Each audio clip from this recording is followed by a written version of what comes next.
Assalamualaikum warahmatullahi wabarakatuh. Berkaitan isu gender reveal di Kaabah ni. Dia gini, pertama sekali, saya sejak dulu lagi konsisten menegur masyarakat bila dapat pergi ke Mekah sama ada umrah atau haji. Fokus betul-betul. Dulu pernah viral buat live sambil tawaf.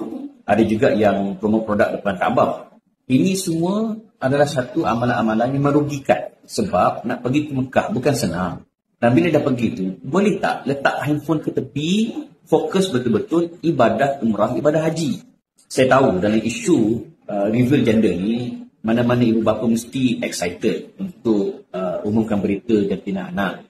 Walau bagaimanapun, kena ingat, dalam kita beribadah, khususnya ibadah haji dan juga umrah, jangan sampai kita buat sesuatu di luar daripada adab dan akhlak kita dalam beribadah. Dia tak adalah haram, tapi nampak kita tak ada adab depan Kaabah. Dan kita bimbang sekiranya benda ini berlarutan, nanti kerajaan Saudi akan mengurangkan kuota untuk rakyat Malaysia pergi haji sebagai contoh.